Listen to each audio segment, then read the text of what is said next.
Many brass players have the problem of a hesitation before their attack. And this can happen early in your career, it can happen late. I've seen it happen to youngsters. It's a little more common as we mature and we get a little bit older. And there seems to be a bit of a head game that goes on. You start to psych yourself out. And it's one of those situations where the more you think about it, the harder it is to come in on time. And it looks something like this. So for example, what I did there was I took a big breath and I wanted to come in at a certain time, and I put my tongue up to do the articulation, and everything just sort of bottled up and I couldn't trigger. Well, this is a hesitant entrance. It's a hesitation before your attack. And I want to give you a procedure that might help you pull out of this situation, because it's really annoying, and left to its own devices, I believe a hesitation can evolve into something that's more desperate and more severe. It doesn't have to, though. So if you catch it early and make a few changes, you might be able to get out of trouble without much problem. So this is something I call the 3 blows. I'm going to demonstrate it first, and then I'm going to walk you through each step.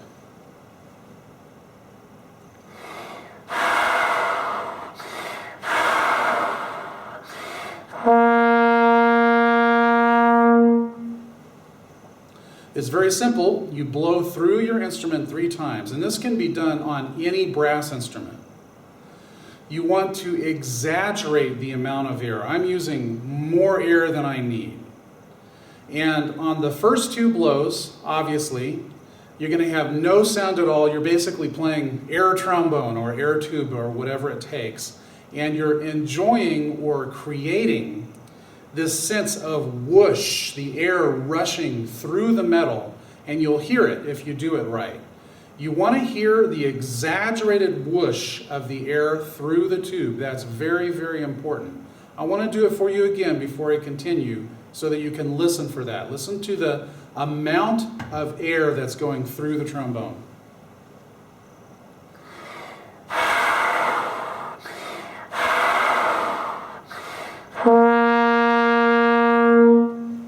When you do the 3 blows, do not use your tongue. Do not use your tongue. So these are breath attacks. Some of you may have trouble doing this, but keep at it, because this is key. The tongue is one of the variables that cues the hesitation. Now, I realize that were you to do exactly what I just did and use your tongue, you might very well experience a hesitation. I understand. However, in order to jumpstart this process and put your focus back where it belongs, it's really helpful, and in fact, I think it might be absolutely necessary to play without the tongue for a bit. And this is a good place to start. With the 3 blows, once again, no tongue, breath attack only. Blow number 1, no sound, and blow number 2, no sound, and on blow number 3, when you go to initiate sound, I want you to think of just barely touching your lips together. If these were your lips, it would look like this. My fingers are barely touching. I don't want you to do this, like really, really squeeze. And in fact, I like the analogy of saloon doors. You can imagine those double doors in a saloon that go back and forth and flap. Well, those are your lips. And when you walk through those doors, they flap like crazy. And why do your lips flap? Well, it's because of that air that's moving. So what we're doing here, I mentioned this before, we're putting your focus where it belongs, which is on the movement of the air. Oftentimes, people who are in this situation are preoccupied with getting their lips to vibrate, and that is perfectly understandable. But if we take your attention away from that specific problem and put it on the movement of the air, typically the lips will come along for the ride, and it becomes an air-based approach instead of a chop-based approach, which is actually, I think, part of the problem. All right, so let me do the 3 blows for you one more time. And it can be done, by the way, on any note. You can go high, you can go low. And once I'm done with this repetition, we're going to talk about how to add the tongue in, which is an equally important step. So here it is one more time. If you're in trouble, go ahead and pick up your horn and do it with me. And match the exaggeration of the airflow and the ease with which the tone is created on blow number 3.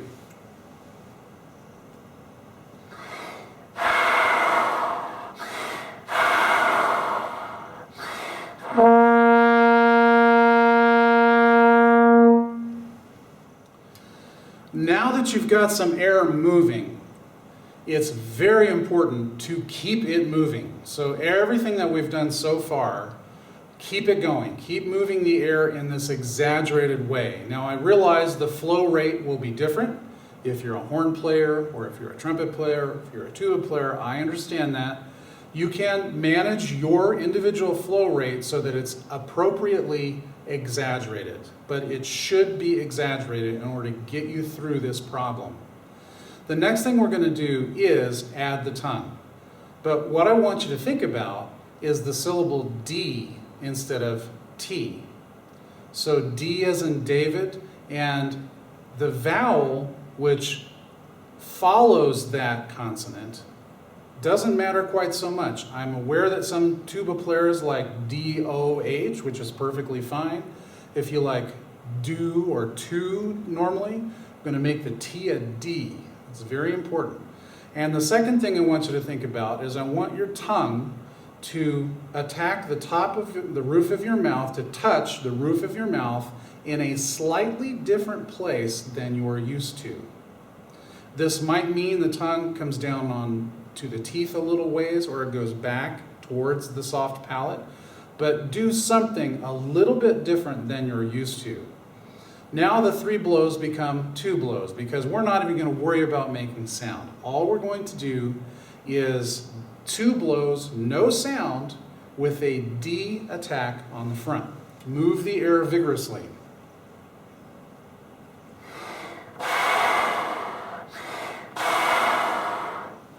Now you'll notice you could barely hear that articulation. I'll do it again so you can listen for it, but if this is my tongue, all I'm doing is this. It just flicks up.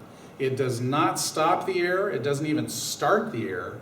It basically dents the air. It dents the air. So there's no buildup of pressure behind the tongue. It's almost as though that airflow is already existing, and the tongue is just coming along for the ride. Now let's do this one a couple of times, and do it with me if you're in trouble.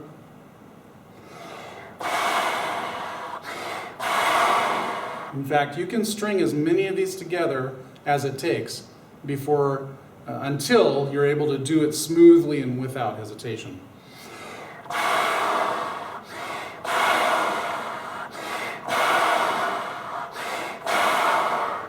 So now we've set you up for success because, in a manner of speaking, we've got so much air moving and the tongue is such an afterthought. It's almost as though the only thing left to do is those saloon doors. And allowing your lips to come together, remember, very, very gently, in conjunction with everything we've done up to this point. If you're still having trouble, back up. Watch the video and listen to the amount of air that I'm moving through the instrument. And in spite of what may be a sense that it's reckless, go ahead and give it a try so that the airflow is exaggerated, because we really need to move your focus over to the airflow. Now, back to our final step. We're going to add the tone to the 3rd blow. So we'll tongue, blow number 1 and blow number 2, just wind, and then on number 3, allow those lips to come together like a saloon door. If you don't get any sound, don't worry about it. You can always back up and work your way up to this step again. Sometimes it takes quite a while before you start to process the whole air-based approach. So here's the final step.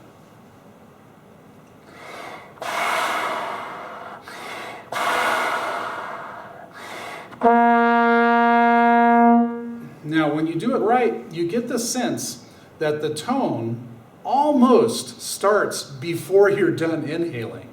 There's a sense that the tone is just jumping out of the bell, and the reason for that is the air is flowing so generously that it feeds the lips, it feeds the soft tissue, the meat, so that when you finally do add just a little bit of your saloon doors, then they want to vibrate. It would be, it wouldn't make sense for them not to move in conjunction with the air. And that hopefully will help you move your attacks so that they're on time, air-based, and you're ready for action when you need it. I'll do it one more time so you can see it.